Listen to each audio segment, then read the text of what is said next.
Assalamualaikum warahmatullahi wabarakatuh. Jumpa lagi dengan saya di channel ini, channel Syamsul Lombok. Sahabat para pekerja migran Indonesia dimanapun Anda berada. Dan di video kali ini saya kembali akan mengambil informasi seputar ketenagakerjaan Indonesia. Namun sebelumnya, seperti biasa, silahkan dukung channel ini dengan cara klik tombol like dan subscribe bagi yang belum, serta nyalakan lonceng notifikasinya agar sahabat-sahabat sekalian mendapatkan pemberitahuan terkait informasi terkini, terbaru, dan menarik lainnya dari channel ini. Sahabat-sahabat sekalian, saat ini saya sedang berada di Wisma Atlet Pademangan yang ada di Jakarta, dan saat ini sedang menjalani karantina kurang lebih 5 hari sebelum saya meneruskan perjalanan ke kampung halaman yang ada di Pulau Lombok. Nah, selama perjalanan hari ini dari Saudi Arabia, kemudian singgah di Abu Dhabi dan sampai di Bandara Internasional Soekarno-Hatta, ada beberapa catatan yang saya punya terkait dengan perjalanan kita kali ini. Dan saya ingin membagi pengalaman ini kepada teman-teman sekalian sebagai gambaran dan sebagai bekal kita apabila nanti sewaktu-waktu sahabat-sahabat sekalian berencana pulang ke Indonesia, kemudian di perjalanan menemukan kasus-kasus serupa. Catatan yang pertama yang saya dapatkan pada hari ini tentunya banyak catatan ya, tapi yang saya anggap terlalu penting, yang saya anggap perlu saya ingin memberikan sebuah masukan kepada sahabat-sahabat sekalian yang sedang melakukan perjalanan. Jadi saya tidak akan membahas jumlah bagasi, kemudian prosesnya di bandara seperti apa, itu saya kira sudah banyak teman-teman yang membahasnya. Tapi satu hal yang ingin saya sampaikan pada saat ini, ternyata banyak di antara sahabat-sahabat kita yang belum memahami bagaimana sih cara kita melaksanakan ibadah, katakanlah sholat selama perjalanan yang begitu melelahkan itu. Selama kita melaksanakan musafir gitu ya, dari Saudi kemudian sampai ke Abu Dhabi, kemudian sampai ke Indonesia itu. Karena saya lihat, karena banyak teman-teman yang bingung ya. Jadi satu rombongan, saya kemudian kebetulan banyak sekali sahabat-sahabat pekerja kita yang pulang ke Indonesia, ternyata mereka bingung bagaimana sih caranya kita melaksanakan sholat zuhur misalnya. Kalau kita melaksanakan sholat zuhur sekarang, tetapi waktu keberangkatan kita itu sebentar lagi, takut ketinggalan pesawat. Jadi teman-teman sekalian, saya kira ini sudah teman-teman sudah dapatkan ilmunya, tetapi tidak ada salahnya saya ingin memberikan sebuah pengalaman kepada teman-teman sekalian. Jadi untuk melaksanakan sholat di safar itu, ketika kita melaksanakan musafir gitu, melaksanakan safar, maka ada istilahnya dalam agama itu yang disebut dengan rukhsah gitu ya. Ada keringanan, ada dispensasi, ada permakluman atau hadiah yang diberikan oleh agama kita yang tidak memberatkan kita. Jangan sampai kemudian kita beranggapan tidak ada rukhsah sehingga kita tidak melaksanakan ibadah tersebut. Karena sholat ini wajib sahabat-sahabat sekalian. Mau kita dalam kondisi tenang, tidak tenang, perjalanan, musafir, atau tinggal di rumah kita, sholat itu wajib dilaksanakan. Nah, ketika kita sedang melaksanakan perjalanan, ada tata cara keringanan yang diberikan oleh agama kita, oleh syariat, sehingga tidak membebani kita gitu. Jadi sholat itu tetap dikerjakan, wajib dikerjakan, jangan sampai ditinggalkan. Karena saya lihat sepanjang saya dari perjalanan dari Saudi, Abu Dhabi sampai ke Soekarno-Hatta, saya lihat banyak di antara kita yang tidak mengerjakan sholat. Nah, ini bahaya teman-teman sekalian. Sekali lagi, sholat itu harus dikerjakan dalam kondisi apapun. Dalam kondisi sehat, sakit, dalam kondisi lapang, sulit, wajib dikerjakan. Nah, ada istilahnya dalam sholat orang musafir itu, ada namanya jama', ada namanya qasar, dan ada namanya jama' qasar. Saya ingin jelaskan. Jama' itu sahabat-sahabat sekalian, 2 waktu sholat dikerjakan dalam 1 waktu. Misalnya nih, zuhur, asar. Zuhur ini kita kerjakan, zuhur dan asar ini bisa kita kerjakan dalam satu waktu. Kita laksanakan sholat zuhur dan kita laksanakan waktu asar secara bersamaan. Kalau kita laksanakan sholat zuhur dan asar ini pada satu waktu, atau kita kerjakan pada waktu zuhur misalnya, sholat asar kita kerjakan pada waktu zuhur secara bersamaan, itu disebut dengan jamak takdim. Tetapi kalau kita akhirkan, zuhur ini kita tidak kerjakan sampai masuknya waktu asar, itu bisa kita laksanakan sholat zuhur ini plus sholat asar sekaligus di waktu asar, itu disebut dengan jamak takhir. Oke. Kemudian begitu juga dengan sholat maghrib. Sholat maghrib bisa kita kerjakan pada waktu maghrib, kemudian setelah selesai waktu maghrib kita langsung mengerjakan sholat isya pada satu waktu, pada waktu itu juga. Ini yang disebut dengan jamak takdim. Atau sholat maghrib kita akhirkan, kita kerjakan di waktu isya, namanya sholat jamak takhir. Waktu maghrib kita akhiri dan kita kerjakan di waktu isya.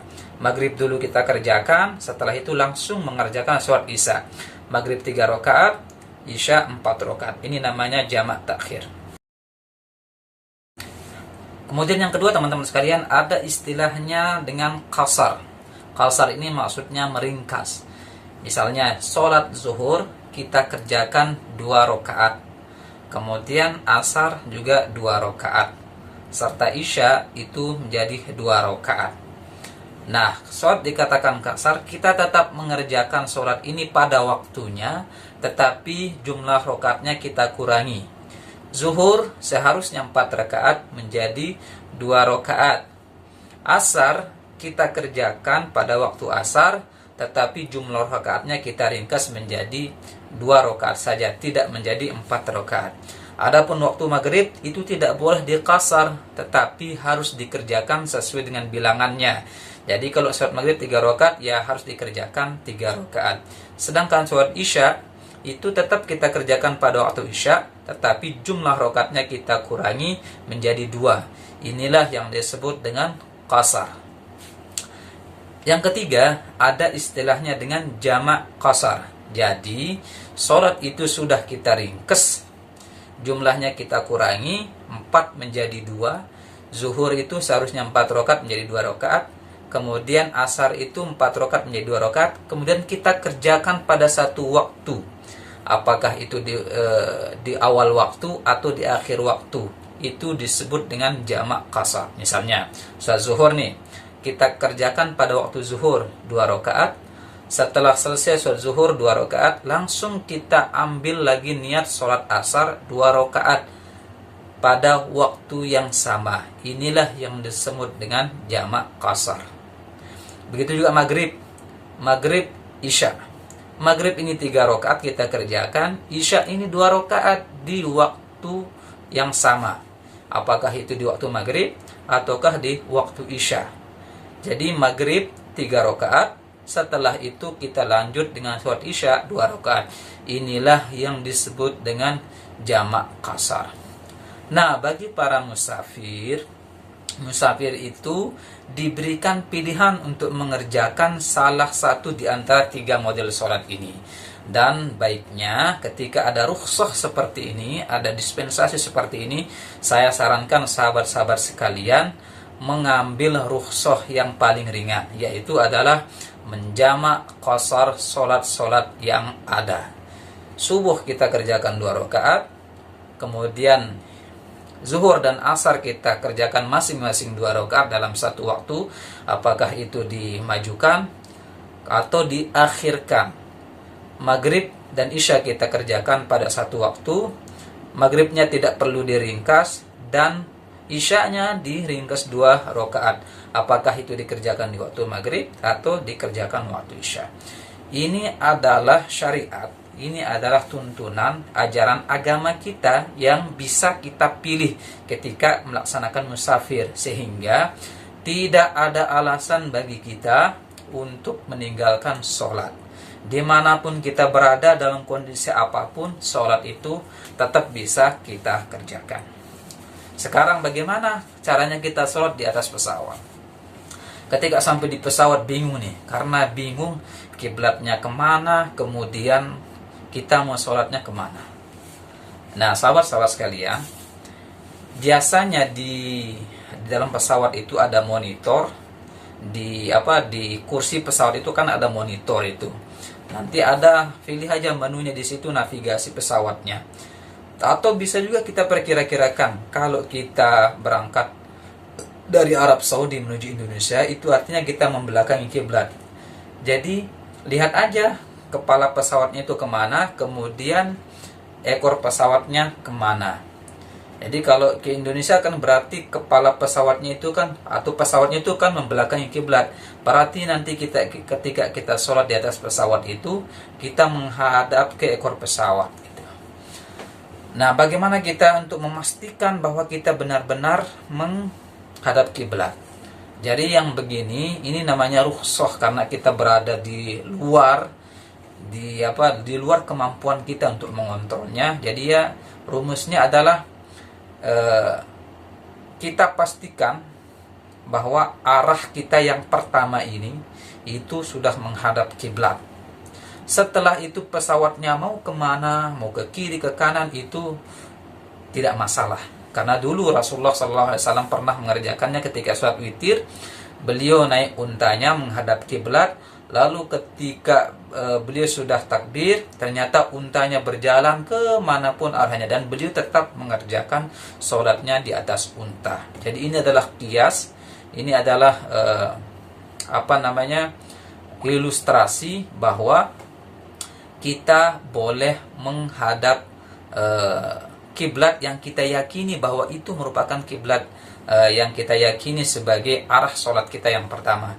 Adapun selanjutnya itu di luar kemampuan kita. Fattaqullaha mastata'tum. Kita bertakwa kepada Allah sudah dengan kemampuan kita. Jadi tidak ada alasan bagi kita untuk tidak sholat sebetulnya. Jadi dimanapun kita berada, apakah dalam kondisi berdiam diri atau dalam perjalanan, itu sholat itu dikerjakan. Jangan sampai saya melihat dan kepala mata saya sendiri, ternyata banyak di antara kita yang malas mengerjakan sholat ini. Apakah itu karena alasan kita ini tidak punya ilmunya, atau kita malas-malasan, atau bagaimana? Karena biar bagaimanapun sahabat-sahabat sekalian, sekali lagi sholat ini adalah penting. Dia adalah inti dari keislaman kita. Jika ternyata kita seorang muslim tetapi tidak mengerjakan sholat, itu bagaimana? Karena dia adalah rukun Islam yang kedua yang wajib kita kerjakan dalam kondisi apapun. Bahkan ketika kita meninggal dunia, kita juga wajib disolatkan. Itu adalah masukan saya, teman-teman sekalian. Sekali lagi, bukan maksud saya untuk menggurui, bukan maksud saya untuk menyalah-nyalahkan, tetapi sekadar untuk kita saling mengingatkan, memberikan masukan bahwa nanti ketika suatu saat sahabat-sahabat melakukan safar, melakukan perjalanan yang sangat jauh, jangan sampai sholat itu tidak kita kerjakan karena gara-gara kita tidak tahu ilmunya, kita tidak tahu bagaimana cara melaksanakannya, kita tidak tahu bagaimana cara kita untuk mengerjakannya. Mudah-mudahan video ini bermanfaat buat teman-teman sekalian. Sekali lagi saya mohon maaf apabila ada tutur kata yang salah atau kurang penjelasan kurang pas dalam penjelasan ini. Teman-teman boleh menambahkan kira-kira seperti apa formatnya. Tapi yang jelas, sholat ini tetap dikerjakan. Bagi para musafir ada tata caranya. Tidak mesti kita kerjakan sesuai dengan kondisi kita dalam kondisi tenang. Tetapi bagi para musafir ada cara-caranya tersendiri yang itu sangat dipermudah oleh agama kita. Itu saja teman-teman sekalian catatan saya pada hari ini, mudah-mudahan bermanfaat. Jika ada pertanyaan, kritik maupun saran, silahkan disampaikan di kolom komentar. Bagi yang belum mendukung channel ini, silahkan dukung channel ini dengan cara klik tombol like dan subscribe bagi yang belum, serta nyalakan lonceng notifikasinya agar teman-teman mendapatkan pemberitahuan terkait informasi terkini, terbaru dan menariknya dari channel ini. Billahi taufiq wal hidayah. Wassalamualaikum warahmatullahi wabarakatuh.